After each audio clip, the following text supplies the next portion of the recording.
Oh man, all right.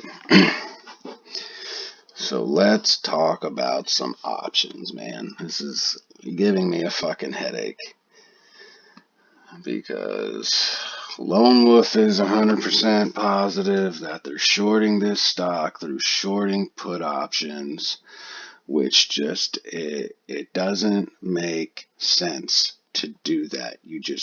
It doesn't like that. That would have to be the last ditch Hail Mary effort. Fucking, I'm just gonna bankrupt my hedge fund and let insurance and the DTCC, whatever clearinghouse is gonna, whatever it is gonna take care of this shit, handle everything. Like, that would be the only way. And even then, it just wouldn't make sense. This is what I need you all to understand about options. Options are just contracts. That's it. They're just contracts. That's all. At some point, if you ever intend for that contract to affect the price of the stock, it has to be exercised. Upon exercising, it's no longer an option. It's no longer an option contract. You are now at the point where you are buying or selling stock. No different than if you just typed in 100 shares of XYZ buy or XYZ 100 shares sell. At some point, if you want to affect the price of the stock, you have to exercise it. And the option's gone. It's no longer an option. It's no longer a lucrative contract that you can sell to somebody else who maybe wants to exercise it. It all comes down to buying and selling, and all of this is a requirement for that still. If you want to try to short put options, all it is using an option. It's another route to take a short position. You still end up at this. You still end up in a situation where you have to meet these requirements, these upped requirements, no matter what. And for GME, even this is Schwab right here for them, and this is all back in June. This is like second week of June, guys. This is when shit started hitting the fan. This is why this was initially what everyone thought was being done. This is what they thought they were doing, and they may have been doing this. They may have been taking the short route through options, through puts, to try to drive the price down a bit. But again, at some point, it's not an option anymore. It's not a contract. And then this is when all this shit came about. All of this came about. And I already know, I've seen E-Trades. E-Trade did all this. They upped their shit. They upped their shit like in January, I think, is when they first started upping their margin requirements for AMC and GME. You already know Schwab and TD have. But here are large prime brokerages, the large ones that back in the second week of June was like, nah. Yeah, Goldman Sachs, Bank of America, Citigroup, and Jefferies all said no more naked shorting through options, no more shorting of the underlying directly. This is why this just doesn't make sense, and it's a silly argument for anyone to attempt to make, because still, it's not a way to avoid margin requirements. You're not avoiding margin requirements by trying to short through a put. And again, all it is it's just an option that gives you the opportunity to sell or buy the underlying at some point. Yeah, and you got Jeffrey straight up there, no longer even offering custody of any naked options, like naked calls or short puts, whatever the case may be. Yeah, you can use an option to end up in a scenario to short, but it still requires your margin. It's not a way around Yeah, I'm trying to read this whole thing too, man. This thing's a fucking monster. It is a monster, but this is a huge thing that may set some serious shit in motion. Um, anyway, all of this shit too, it doesn't make sense because when you're buying options, whether it's a call or a put, you're paying a sizable premium. And if you go to exercise the contract, you have to pay you've already paid the premium's gone. So whoever's writing the contract, whoever wrote the contract, whoever you're in agreements with on the other end of that contract, you're just giving them a lot of money. And I mean a lot of money. A lot. A ho lot.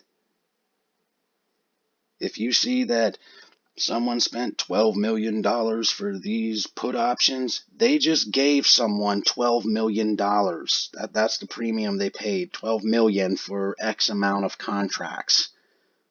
And then on top of that, if they were to go and exercise them, they would still have to meet the margin requirement. You think I'm kidding? This is a fucking article from over 10 years ago.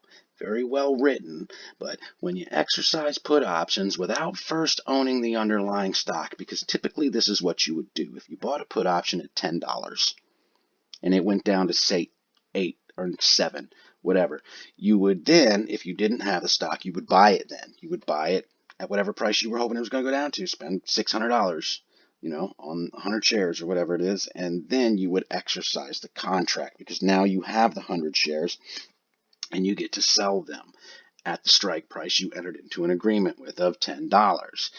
And then minus whatever the premium was, you pocket that difference, a couple $100.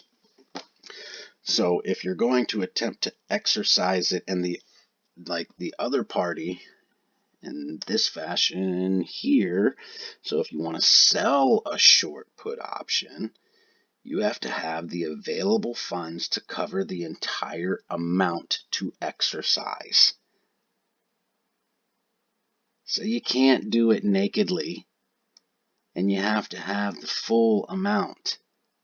So this is a stupid, costly way to get to another short position, to end up in another short position. It's stupid, expensive, and it doesn't make sense. And like I said, you get these two little asterisks here for GME, meaning you have to call them. If you want to do that with the puts, you have to fucking call them and be like, hey, I'm trying to do this, and get approval from them. And yeah, like I said, that's not this, but this was back in June. I promise you, more than just these guys. And they even say it. They just said that these are among some firms that have adjusted their risk controls for their prime brokerage operations with these stocks. There's a lot more that did too. And even now, since this was almost 2 months ago, more and more have joined those ranks of upping margin requirements. And Citadel is not a prime brokerage. They are a market maker. They facilitate the deals between, individual investor or hedge fund to prime broker, like one of these banks, Jefferies or Goldman Sachs or whatever. They're the middle person to make sure that these deals can go through seamlessly. Yeah, they can have, portfolios full of different options to make sure that if someone's trying to buy one or sell one or something at one time, they have the availability to through them until it can get to the other party. No big deal. Yes, they can do that. But still, going back to this was before any sort of short squeeze scenario, anything like that. This guy's talking about, you take a short position if you try to exercise your put option without actually owning the stock, and then you end up having a short position in the stock, and basically you borrowed it. You have to have a margin account, and then when you do that, you borrowed those shares from your broker. They still came from somewhere because they have to come from somewhere. And then you have to return those. They have to be returned. Now you're short. Now you're in a deeper short position at a higher fucking price that you have to return these two to them. So it's different than like just going to them and saying, hey, I got a feeling this shit's going to go down. Let me borrow some shares and I'm going to sell these bitches and, you charge me interest and I'll pay you back whenever you tell me to pay you back, or in chunks, or whatever. As the person lending, you obviously don't want stock to go down. You hope they're wrong, even when they sell whatever they borrowed. You hope it goes up, or at a minimum goes down to where when they return them to you, between that and the interest you make off them, you've at a minimum broke even. Hopefully maybe pocketed a little bit of money. That's what you're hoping for.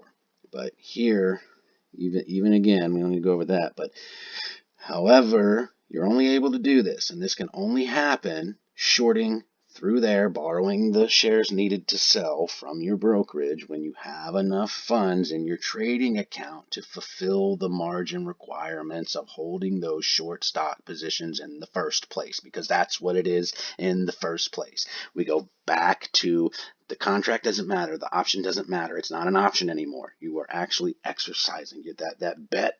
Yeah, you won the bet, and that's all that is, a fucking side bet for buying stocks. If you never exercise it, there's never any direct effect on the price ever at any given time. It just becomes a contract that increases in value because you can sell it to someone who maybe does want to, exercise that contract. That's how you make a lot of money a lot of times with options.